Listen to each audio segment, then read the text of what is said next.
eny ary andro faharoa indray isika nio andro faharoa izay anarahantsika nyity herinandro fiara-mivavaka ho an'ny vehivavy ity mizotra ho amin'ny mandrakizay. Amin'ity anio ity tsika dia loha hevitra vaovao indray no iarahantsika. Toe-tsaina madio sy mahon-tena. Izay no iarahantsika mandinika indray amin'ity anio ity dia andeha isika ary hiaraka hivavaka hangataka ny fanahy masina mba ho mpitaritalana antsika. Hivavaka isika.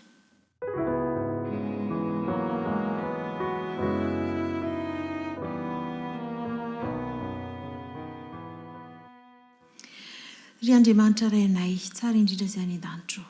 Atolotra ianao ny dera, ny saotra, ny laza, ny voninahitra fa anao irery ihany izany. Ary atolotra ho anay kosa ny famindram-po. Mamela ny heloka i Jehova. Mamindrafo fa tsy mendrika izahay. Amin'ity anio ity ary raha hianatra ny teninao izahay, handinika ny soratra masina dia mangataka ny fitarihana manokana avy aminao. Ny fanahinao irery ihany no angatahanay hiasa na aty anatiko na amin'ireo rehetra izay manaraka ihany koa. Mitenena aminay Jehova ho fa miaino anao izahay. Amin'ny anaran'i Jesosy no anonanay ny vavaka. Amen.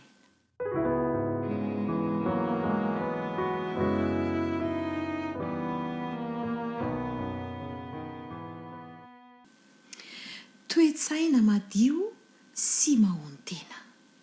Ao anatin'ny fiomanana izorantsika ho amin'ny fiainana mandrakizay dia misy torohevitra izay omeny tenin'Andriamanitra antsika mba hahafahantsika manatanteraka amin'izany sy miomana an'izany dia ny toe-tsaina madio sy mahon-tena.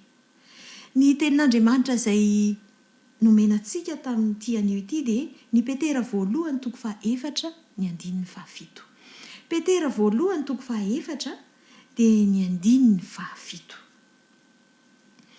Fantombotra ny faran'ny zavatra rehetra, koa endre ka mahonoana tena ho amin'ny fivavahana. Antombotra ny faran'ny zavatra rehetra, koa endre ka mahonoana tena ho amin'ny fivavahana. Hitantsika omaly fa tao an-tsain'ireo mpianatra Jesosy mandrakariva ny fiainana mandrakizay. Ary izany fiainana mandrakizay izany dia hita teo amin'ny fiainana. Ny ainan'izy ireo izany ary tsy vitan'izany fa tsy andron'izy ireo mihitsy ny zara izany teo amin'ny mpiara-belona aminy. Ny fanantenana ny fiainana mandrakizay izany dia tokony ho hita eo amin'ny fiainantsika ary zaraintsika amin'ny hafa. Lesona tsara izay azontsika raisina sahady izany. Ny Baiboly koa dia manomana antsika tahaka izany, tahaka izay nataon'ireto mpianatra reto, dia mampahafantatra antsika mandrakariva ny fiomanana tokony ataontsika satria tahaka ny fandehanantsika amin'ny lanonam-dehibe anankiray dia mila fiomanana. Dia toy izany mihitsy ity makany amin'ny fiainana mandrakizay sy ny amin'ny fiandrasana ny fiavian'i Jesosy ity, mila fiomanana izany. Amin'ity anio ity dia ny Petera voalohany toko faha-4 andininy faha-7 no andraisantsika azy, na dia hoe ny Petera voalohany toko faha-4 manomboka amin'ny andininy faha-7 ka hatramin'ny faha-4 ary no ahitantsika ny hafatra rehetra dia ny andininy faha-7 ihany no raisintsika. Dia averiko indray mandeha ilay vaviteny. Fantombotra ny faran'ny zavatra rehetra, koa endre ka mahonoana tena amin'ny fivavahana. Misy toe-tsaina anankiroa lehibe nampianarin'i Petera ho antsika tamin'io toko sy andininy io. Toe-tsaina anankiroa dia ny hoe ny fahendrena na fisainana madio sy ny fahonoana tena. Ireo toetra anankiroa ireo dia tokony hananantsika raha hiomana ho amin'izany fiainana mandrakizay izany isika. Inona ny antony nahatonga ny Petera nilaza izany tamin'ireo kristianina tamin'izany fotoana izany? Izy ireo tokoa mantsy dia nandalo fotoan-tsarotra. Dia namboarina mihitsy ny fomba fijery sy ny fomba fiainana satria ny zavatra sarotra hiainana dia mety hanelingelina izany fiomanana izany. Ny hoe mahon-tena izany dia manana saina milamina sy madio. Ny toe-tsaina mahon-tena dia tsy ho voasarin'ny fiheveran-diso momba izao fiainana izao. Misy tokoa mantsy zavatra izay manelingelina ny fiheverantsika ny tena fiainana, ny fahafantarantsika ny zavatra tena tokony hiainantsika. Ohatra izao hoe ny olona izay midoroka, misotro toaka ohatra na mifoka zava-mahadomelina, dia hafa mihitsy ny fomba fiainan'ireo zavatra manodidina azy, ary miaina eo anivon'ny tontolo izay manokana ho azy izy. Tafasaraka amin'ny tena zava-misy marina izy. Tsy fantany hoe inona ny tena fiainana izay eo anoloany, fa hafa no zavatra ao anatin'ny sainy sy iainany rehefa ao anatin'izany zava-mahadomelina izany izy. Tsy ny zava-mahadomelina ihany sy ny alikaola ihany nefa ny mety manakana antsika tsy hanana fahendrenana fahononan-tena mba hiomanana, fa betsaka ireo zavatra hafa. Mety tsy ho tena ratsy ny fijery azy na tsy miharihary loatra kanefa dia manakana izany. Ohatra hoe ny fanahintsika ny amin'ny fiainana, ny ratra ara-pihetsepo, izany rehetra izany dia mety hamotika ihany koa ny fanantenantsika, mety hanamatroka tanteraka ny saintsika.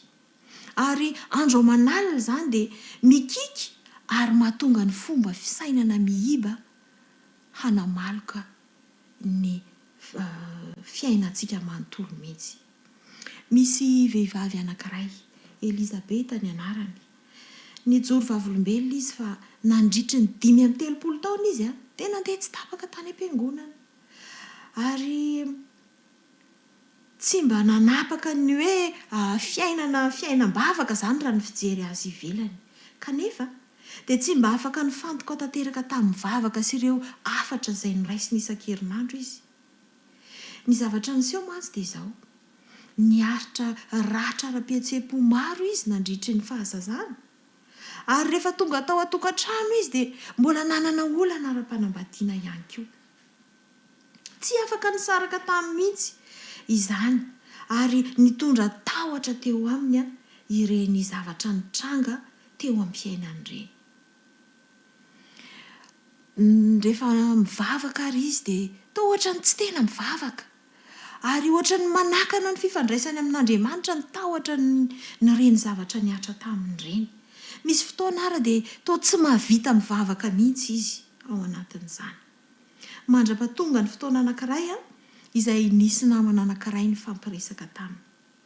Nanampy azy hanadino ny lasany, nivavaka ho azy, niangavy azy mba hifikitra amin'ny teny fikasana ary tsy hifikitra intsony ny amin'ny lasa. Nanampy azy izany ary natonga azy niova ny fijeriny ny atao hoe fivavahana. Lasa nisy fiovana teo amin'ny fiainam-pivavahana izany. Ankehitriny dia afaka miteny amintsika Elizabeta fa afaka miresaka malalaka amin'Andriamanitra izy amin'ny alalan'ny saina madio izay tsy hainy sady tsy nananany teo aloha. Hitantsika amin'ny alalan'izany fijoroana vavolombelon'i Elizabeta izany fa ny fiahiana sy ny fiahinan'ny fiainana sy ireo ratrapo, ireo ngidim-piainana izay nandalovana teo aloha dia mety hanakana ny saintsika tsy hahatakatra izay tokony atao sy ny fifandraisantsika amin'Andriamanitra, ary mety hanakana ny fiomanantsika mihitsy amin'ity fizorana ho amin'ny Mandrakizay ity. Tsy izany ihany, fa eo koa ireo hery miasa mangina lehibe izay entiny ny aina ao an-jery. Ireo tambajotra sosialy izay manao totoafo, karazam-baovao izay isan-karazany, matetika no mampivalaketraka fa tsy mba mampahery akory.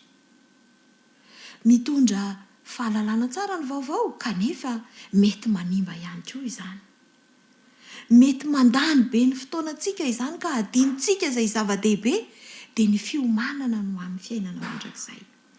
Mety ampanjavozavo ireo fahatakarantsika ny tokony ho fifandraisantsika bebe kokoa amin'Andriamanitra. Tsy adino ihany koa ireo karazana fialam-boly amin'ity tany ity izay tsy mahasalama ny ankamaroany. Ireo fialam-boly izay mandany ny fotoanantsika sy mahatonga antsika hanjavozavo eo anoloantsika ny lalana tokony izorana. Ny tenin'Andriamanitra ao amin'ny Jaona voalohany, toko 2, andininy 9:10. Jaona voalohany, toko 2, dia ny andininy 9:10, dia mampianatra antsika mihitsy fa ny rehaky tany ity, ny mahavariana antsika sy ireo zavatra omeny ity tany ity, dia betsaka ny tsy tsara. Andeha ho vakiantsika mianaran'i Jesosy izany. Fa ny zavatra rehetra eo amin'izao tontolo izao dia ny filany nofo sy ny filany maso ary ny rehaka momba izao fiainana izao dia tsy avy amin'ny ray fa avy amin'izao tontolo izao ihany. Ka raha avy amin'izao tontolo izao dia mazava ho azy fa mampisaraka antsika amin'ny fifandraisana amin'ilay ray. Lazainy mazava tsara fa tsy avy amin'ny ray izany. Ireny rendrarendra, ireny fialam-boly isan-karazany ireny dia mety hampisaraka antsika tanteraka amin'ny fifandraisana amin'ilay raintsika ka hahatonga antsika ho variana ny amin'ny zava-dehibe indrindra dia ny fiomanana ho amin'ny fizorana amin'ny fiainana mandrakizay. Noho izany dia tsy maintsy miady amin'ny firohatry ny onja mainty isika. Ireny zavatra ireny dia toy ny onja mainty izay manarona ny fiainantsika. Tsy maintsy miady amin'ireny isika ary hiazona ny toe-tsaina izay mahony tena, toe-tsaina feno fahendrena sy madio. Miaraka amin'ny fanampian'Andriamanitra no ahafahantsika manatanteraka izany. Tsy vita ny herin'ny tenantsika izany. Na hanao ezaka mafy toy n'inona ary isika dia tsy vitantsika izany. Fa ny fanampian'Andriamanitra irery ihany no ahafahantsika manatanteraka izany. Ary izany indrindra angamba no antony nahatonga ny antso ho amin'ny fahononan-tena eo amin'ny andininy 7 arahan'ny toromarika ho amin'ny fivavahana avy hatrany. Izay indrindra no mahatonga hoe mahonona tena amin'ny fivavahana. Inona indray ara no lazainy amin'izany? Ny hoe mahono tena amin'ny fivavahana dia midika fa fahamailona sy fiambenana ara-panahy. Mailo sy miambina ara-panahy. Koa satria efa atombotra ny andro izay iverenan'i Kristy dia tsy tokony ho variana na hitoetra ao anaty faharendremana ara-panahy intsony isika. Tsy tokony ho variana intsony isika. Jesosy raha nivavaka tao Getsemane dia nilahery izy. Rehefa nandehanakeo amin'ny mpianatra izy mba hijery azy ireo hoe mivavaka ho azy ve, miara-miaro tory aminy ve, dia indrisy fa tsy nahavita an'izany ireto mpianatra. Dia izao no nambaran'i Jesosy. Hay tsy mahazaka miaro tory amiko na dia ora iray ihany azy ianareo. Miareta tory sy mivavaha ianareo mba tsy hidiranareo amin'ny fakapanahy.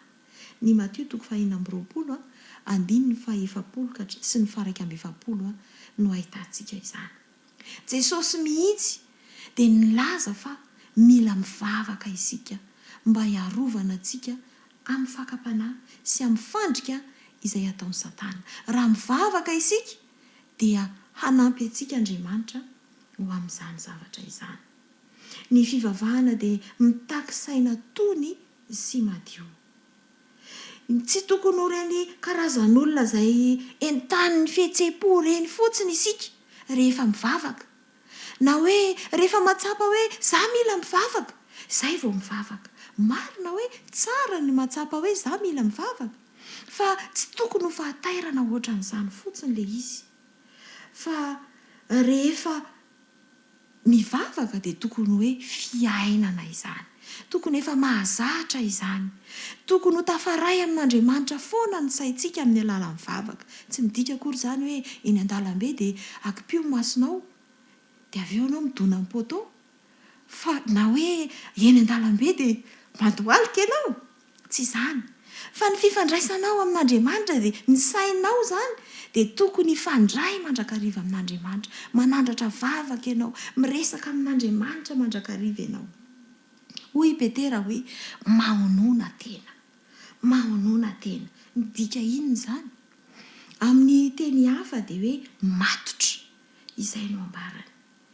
Ny fahonona tena izany dia midika fahamatorana ihany koa. Matotra amin'ny vavaka izay atao.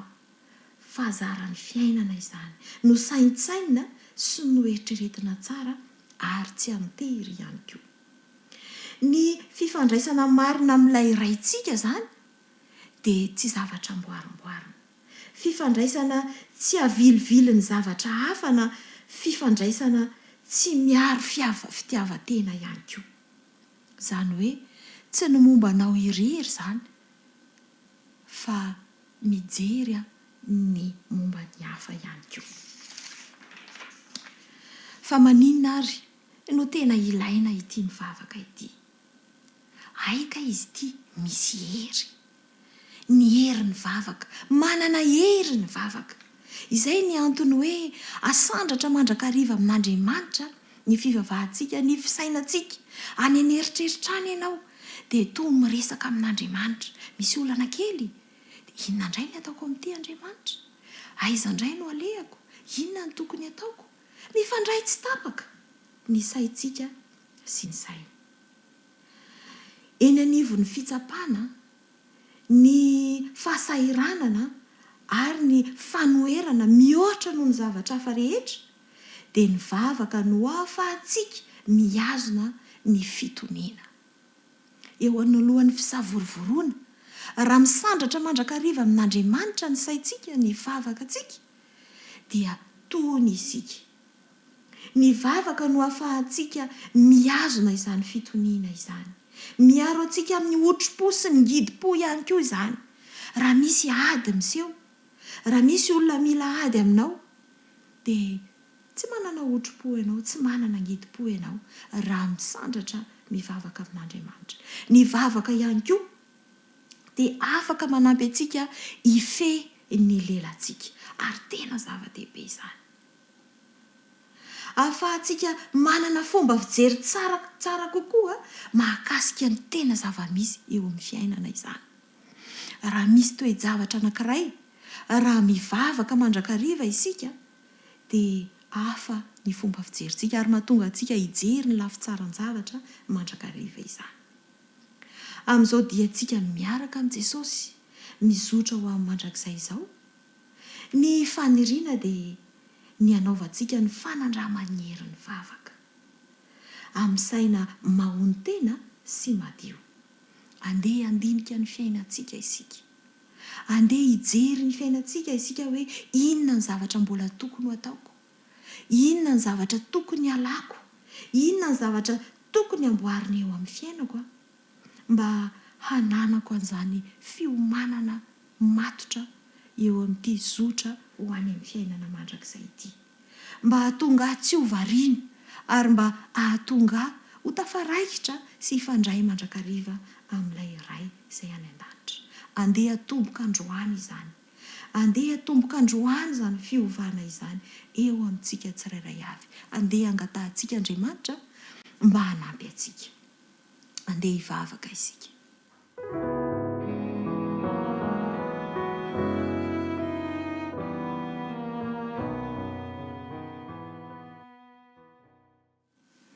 Andriamanitra rainay eo, misaotra anao indrindra izahay noho ny hafatra sy ny teny izay nomenao anay tamin'ity anio ity. Misaotra fa nampianatra anay ianao, fa tokony hanana toe-tsaina madio sy mahon-tena izahay eo amin'ny fiomanana ho any amin'ity dia, ho any amin'ny fiainana mandrakizay ity. Ampio izahay mba hafantatra izay tokony atao anay. Ampio izahay mba tsy ho variana amin'ny zavatra hafa rehetra eto amin'ity tany ity. Mba tsy ho elingelen'ireo faniriana isan-karazany, ireo zavatra rehetra raviraviny Satana eo anoloanay, mba havariana anay. Ampio izahay mba hiala amin'ny hidi-po sy amin'ireo lasanay izay efa ratsy. Ny herinao no angatahanay mba hanampy anay hanadonoanay izany, ka hahatonga anay hifantoka bebe kokoa hatrany eo amin'ny fifandraisana aminao. Mangataka izahay, ovay ny toetranay, ovay ny fiainanay, ovay izay tsy nety teo amin'ny fiainanay. Tsy vita ny herin'ny tenanay izany, fa ilay Jesosy Kristy zokinay no angatahanay hiasa ao anatinay. Ny fanahinao no angatahanay hanolo-tsaina anay sy hitarika anay mandrakariva. Ny fiainanay dia mba ho voaomana tokoa ho amin'ilay fiavianao be voninahitra. ny amin'ny anaran'i Jesosy irery ihany no hanonanay sy talaonay hangatahanay izany vavaka izany. Amen.